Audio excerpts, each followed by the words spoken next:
Përshëndetje, jemi në hapësirën e të ftuarit të ditës me mua në studio, ish deputetja e Partisë Demokratike, zonja Oriola Pampuri. Zonja Pampuri, përshëndetje dhe faleminderit që jeni në Fax News. Përshëndetje dhe kënaqësi gjithnjë për mua të jem në Fax News. Jemi në një situatë të rënduar në fakt nga COVID-19, ku dukë se kishim një pushim për pak kohë, por sërish numrat u rritën. Si po menaxhohet kjo situatë, më mirë si u menaxhua kjo situatë që arritëm deri këtu? Tani për sa i përket pozicionet që unë kam në opozitë, sigurisht gjithkush do të mendonte që për shkak të pozicionit sigurisht do të thoje, do të kritikoje majorancën për kushtet, për kaosin që ndërtoi në marrjen e masave për përballimin me pandeminë. Në fakt do doja shumë, sepse përballë një pandemie nuk mund të themi për kahe politike, por është thjesht prioritare shëndeti i qytetarëve. Por nuk ka qenë ndoshta për qeverinë prioritare shëndeti i qytetarëve. Fillimisht u marr masa për izolimin. Sigurisht izolimi në fillim ishte i domosdoshëm, e ka kërkuar dhe opozita, ka kërkuar dhe shpalljen e gjendjes së jashtëzakonshme për shkak të situatës, e cila nuk ishte vetëm në Shqipëri, por ishte në të gjithë botën, diçka e tillë. Megjithatë, mënyra se si u menaxhua linte shumë la për të dëshiruar. Dhe kur ne pyesim sot u rikthyem dhe kemi një numër të rritur të rasteve, nuk ka një numër të rritur të rasteve. Është thjesht fakti që janë bërë disa testime më shumë. Dhe ne e kemi kërkuar që në fillim të pandemisë testime. E kërkoi OBSH-ja. Gjëja e parë dhe prioritare që duhet ishte bërë ishin testimet. Dhe paralelisht me testimet duhet ishin dhe masat mbrojtëse, sidomos kundrejt stafit shëndetësor. U trumbetua fort për masat mbrojtëse kundrejt stafit shëndetësor që punonte kryesisht në spitalet Covid. Sigurisht që në këto spitale duhet ishin masa dhe ishin prioritet marrja e masave, sepse ishin ata të cilët përballeshin drejt për drejt me personat që ishin prekur nga COVID-19. Por nuk duhet të ishin lënë më një anë dhe masat kundrejt të gjithë stafit shëndetësor, të gjithë sistemit, të gjithë shërbimeve, nga shërbimi parsor, sekondar dhe QSUT-ja. U lan pas dore. U lan pas dore dhe ndaj sot jemi aty ku nuk duhet ishim. Sigurisht kemi persona të prekur, por ata të cilët duhet ishin më pak të prekur, duhet ishin mjekët. Dhe pikërisht këtë ne nuk e kemi. Ne përballemi me një numër të shtuar të mjekëve në QSUT. Dhe të cilët janë risk mbartin risk për veten e tyre, për shëndetin e tyre, por sigurisht kanë risk dhe për pacientët të cilët shkojnë. QSUT-ja është qendra më e madhe spitalore në Shqipëri dhe përmban të gjithë spitalet brenda. Dhe ku përballen pacient, ku shkojnë pacient nga gjithë Shqipëria. Dhe kështu që është të shndërrohet QSUT-ja në një vatër të përhapjes të virusit është e pafalshme. Sot jemi përballur me masa të reja, jemi përballur me hapjen e transportit publik. Çfarë u bë deri sot?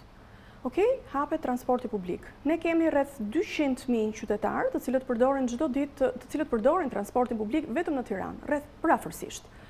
Dhe të gjithë këta sugjerohet që të udhtojnë me maska. Ku shkoi distancimi social? Çfarë mase u mor më tepër që u mbajt deri sot i mbyllur transporti publik? Përse nuk u mbështetën kompanitë të cilat ofrojnë transportin publik? Pra e gjitha kjo përbën sërish një kaos.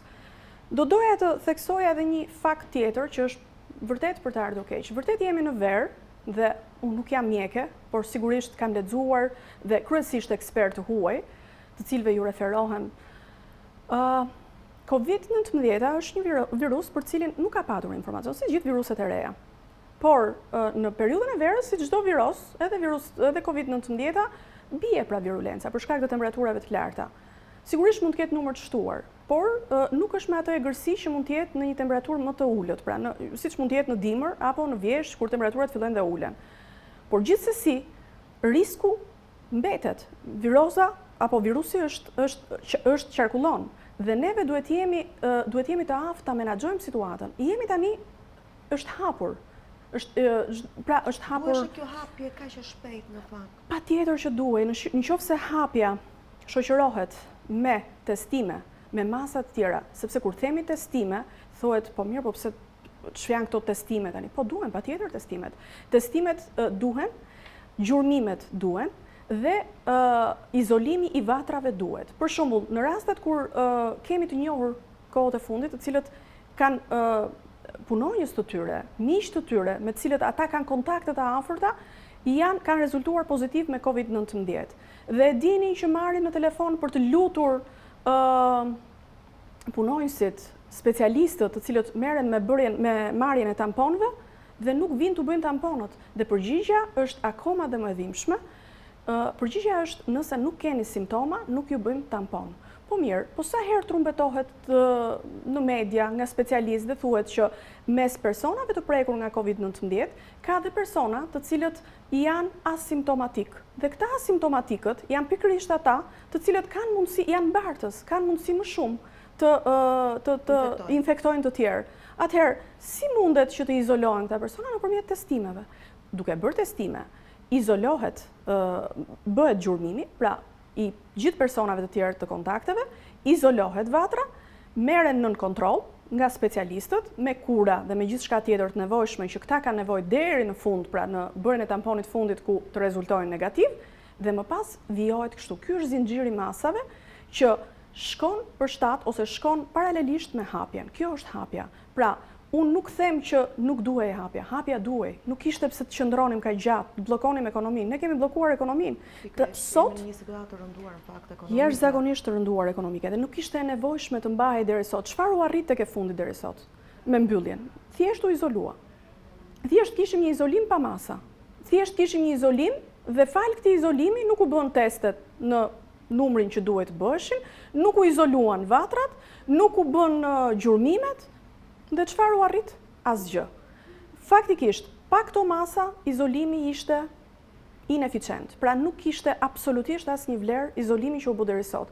Ajo që rëndoi më shumë për shkak të izolimit ishte ekonomia. Ekonomia është ajo e cila sot e pas një viti vështirë se ta marr veten për shkak të pasojave që solli Covidi.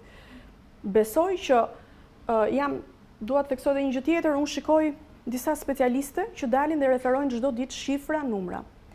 Nuk më duket korrekte që të dalin çdo ditë dhe të referojnë numra. Për aq kohë sa nuk bëhen testime, aq sa duhen dhe ashtu siç duhen, dhe ato specialiste e dinë shumë mirë se sa janë bërë testimet, se sa persona kërkojnë të bëhen testimet dhe nuk shkojnë të bëhen, dhe çfarë vlerë kanë shifrat që ata referojnë çdo ditë, dhe më pas, si pasojë e kësaj, kemi një kurb të çorientuar, kemi një kurb qesharake, një kurb qesharake dhe pikërisht për këtë arsye, sepse ti jep disa shifra që janë irreale. Pra nuk janë shifra reale. Për sa kohë ti nuk bën gjurmimin, ti nuk shkon të testosh personin e kontaktit dhe ti teston dhe del pozitiv njëri nga punonjësit të një zyre në cilën qëndrojnë ngushtë dhe persona të tjerë çdo ditë, dhe ai del pozitiv dhe të tjerët nuk testohen dhe kërkojnë me çdo kusht të testohen dhe ti nuk shkon ta testosh, për çfarë del aty dhe bën të ditur shifra që për mendimin tim ato që i referojnë, ato që i nxisin të referojnë së bashku me kurbën dhe shifrat janë totalisht të gjithë qesharak. Ndaj dhe duhet, nëse merren masa konkrete, që nuk u morën deri sot dhe prandaj jemi këtu, do kishim një realitet ndryshe dhe nuk do të kishim sigurisht e gjithë bota, gjithë Europa shprekur nga kriza ekonomike, por ka filluar të rimarrë veten. Në Shqipëri është shumë e vështirë që të rinis një gjë e tillë, sepse u prek fort nga biznesi i vogël, biznesi i mesëm dhe pse jo dhe biznesi i madh. Dhe duke u prekur biznesi i madh, sot numri i personave të papunë është shumë më i madh nga ç'mund të jetë edhe në vende të fqinj siç është Kosova apo Maqedonia apo Malizi. Çfarë duhet bërë në këtë moment, në këtë situatë të rënduar ekonomike që ndodhet vendi, pasi dhe Partia Demokratike në fakt e ka cilësuar së tepërmi dhe kreu i Partisë Demokratike Lulzim Basha është në një takim në këto kohë të fundit me të gjithë bizneset e vogla për të parë nga afër situatën e tyre. Çfarë duhet bërë në këtë moment? Në momentin që jemi përballë një krize ekonomike, përveç bizneseve, ose normalisht xhiro e bizneseve bie sepse bie dhe fuqia ekonomike e familjarëve, familjeve, fuqia e blerësve bie. Dhe normalisht nuk kemi xhiron që duhet dhe normalisht bie dhe xhiro e bizneseve që janë drejt falimentimit. Zoti Basha ka patur kohët e fundit takime me bizneset e vogla, me fermerët dhe sigurisht në të gjithë takimet që ka patur, besoj kanë qenë shumë evidente ato që janë referuar nga të gjithë grupet e interesit. Pra dështim i gjithë menaxhimit të kësaj periudhe dhe një krizë e thellë ekonomike. Ne kemi patur takim edhe me fasonerit, kemi patur takim kryetari Basha me biznesin e dyqaneve, me biznesin e vogël, po pse jo dhe me biznesin e madh. Falimentimi i biznesit madh është goditje e rëndë për ekonominë shqiptare, sepse janë të punësuar mira vetë. Dhe sigurisht një pjesë tjetër e falimentimit ose një pjesë tjetër ose një bosh tjetër që është goditur fort është dhe turizmi. Ne ende sot jemi të paqartë si do të shkojë, si do të funksionojë, si do të ecë turizmi. Në fakt turizmi ka të punësuar, ka shumë persona që presin duke filluar që nga pronarët vetë e deri te të punësuarit presin ato 3 muajt e verës për të mbijetuar. Dhe në fakt këtë vit është lëshuar për të dëshiruar. Ndërkohë që ti krijon grumbullime. Dhe kjo është shumë e pa precedent, në fakt, ti krijon kryeministi, bën grumbullime, ishte i pa precedent akti të teatri, ku qindra polic tërhoqën zvarr shoqërinë civile, qytetarë të pafajshëm që mbronin një vlerë kulturore, dhe kjo besoj ju e keni parë që është përmendur edhe nga ndërkombëtarët, pra të cënosh diçka të tillë. Nga ana tjetër, Erion Veliaj bën grumbullime duke inauguruar atë parkun e dështuar Rinia. Dhe të gjitha këto t'i bën grumbullime dhe nuk lejon nga ana tjetër, nuk merr masa për të hapur turizmin dhe për t'i dhënë frymarrje turizmit me qëllim që të rrisë ekonominë, të përmirësojë ekonominë, dhe kjo është të luash me disa standarde dhe ta menaxhosh në një mënyrë aq të shëmtuar, saqë çdo gjë bie mbi kurrizin e qytetarëve. Rikthehemi sërish edhe një herë situatës COVID-19, ju e prekët pak më parë edhe çështjen e infektimit të mjekëve. A ishte vetëm mungesa e vëmendjes infektimi i mjekëve? Çfarë fshihet pas kësaj? Çfarë duhet këtë pasur tjetër? Në fakt kemi e gjithë opozita, përfshi dhe mua, mjek të nderuar që janë pjesë e opozitës, kemi kërkuar madje edhe duke ngritur zërin, duke ndoshta edhe në një moment që qytetarët kërkonin një shpresë sepse ishin përballë një gjëje të panjohur, kemi ngritur zërin pikërisht për këtë, për marrjen e masave për stafin shëndetësor. Është shumë i rëndësishëm. Kemi ngritur zërin që në 127 apo urgjenca kombëtare të mos ishte i vetmi vend ku të referohesh në raste sepse ishte totalisht e dështuar dhe vijon të jetë totalisht e dështuar. Ne kemi patur raste që kemi telefonuar dhe nuk kanë ardhur sepse nuk janë gjendur personave, nuk janë gjendur qytetarëve. Zhvendosja e gjithë kësaj përgjegjësie dhe të mjekët e familjes e kemi kërkuar, nuk është bërë. Tek mjekët ishte sepse ne e kemi theksuar në fillim. Vendosja e spitaleve Covid në një qendër, sigurisht ku ishin edhe pacientë të tjerë, në një qendër e cila ishte me pacientë të tjerë, me pavione të tjera, me spitale të tjera, ishte ineficiente. Mungesa e marrjes së masave për mjekët. Nuk ka patur masa për mjekët. Nëse do shikoje në spitale të tjera brenda QSUT-s, nuk ishin të njëjtat masa që merreshin për mjekët tek spitali Covid, ku ishte tek infektivi. Pra, mungesa e masave ndaj mjekëve ishte një mangësi e madhe, e cila sot çoi aty ku jemi. Të dielën ministria shkon në Durrës për të inauguruar, më thon 4 shtretër për të inauguruar në spitalin e Durrësit. Dhe persona që punojnë në atë spital më thonë herë e parë që ne kemi këto pajisje masa mbrojtëse. Pra ditën që do të vi ministria, nuk parandalohet virusi ose nuk mbrohet shëndeti i qytetarëve me propagandë, mbrohet me masa konkrete. Pikërisht mungesa e këtyre masave konkrete bëri që QSUT-ja të jetë të shndërrohet në vatër të përhapjes së infeksionit. Theksohet që për shkak të shtimit të numrit të personave të cilët shtrohen dhe paraqiten në spitalin Covid, i cili është pranë infektivit, dështohet dhe spitali do fillojë të funksionojë dhe spitali tjetër Covid siç ka qenë tek sanatoriumi. Pse duhet të zhvendoset sërish, të bëhet kjo zhvendosje e mjekëve të sanatoriumit siç u bë? U ndërtua një kaos gjatë periudhës që ky spitali ishte Covid. Ministria, së bashku me kryeministrin, shkuan për të inauguruar ose për të treguar ambientet e një spitali tjetër i cili do të ishte në shërbim të personave të smurve të pacientëve me Covid. Dhe ishte diku një godin, ish kristali, në cilin do të vihej në dispozicion të këtyre pacientëve. Pse nuk u vendos ajo?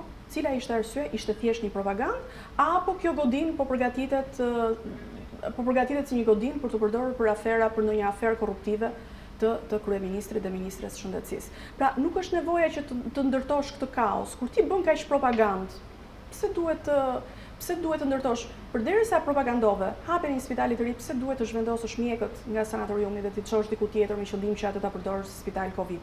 Ti mund të përdorësh godinën që trumbetove me të madhe që e kishe gati për ta përdorur si spital Covid. Pra, e gjitha kjo, i gjithë ky kaos bëri që QSUT-ja të shndërrohej në një vatër infeksioni. Zgjedhjet në fakt janë afër. Partia Demokratike në rast se vjen në pushtet, çfarë do të bëjë për të përmirësuar situatën ekonomike?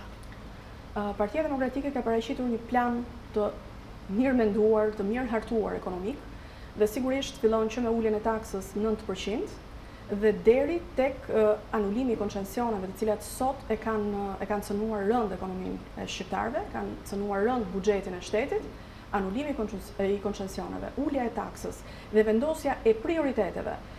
Ne nuk kemi luksin që të bëjmë as koncesione sterilizimi, as koncesion check-upi, as PPP, as tendera të tjera. Sot e rëndësishme është si të ngrem ekonominë e shqiptarëve, si të përmirësojmë ekonominë e shqiptarëve. Dhe ekonomia e shqiptarëve përmirësohet duke marrë disa masa konkrete, duke filluar që nga ulja e taksave, e cila duke ulur taksat ti do të përfitesh më shumë investime, biznese të huaja dhe vendase, do t'i nxisësh që të hapen dhe të funksionojnë, duke punësuar qytetar, rritet niveli i punësimit, rritet niveli ekonomik dhe sigurisht ajo taksa e cila ulet nuk ndikon në buxhetin e shtetit, por ndikon për të përmirësuar atë. Zonja Pampuri, unë ju falenderoj shumë për gjithë shka thatë në studion e Fax News. Për mua është gjithë një kënaqësi, Gjilda. Shkojmë në një hapësirë publicitare.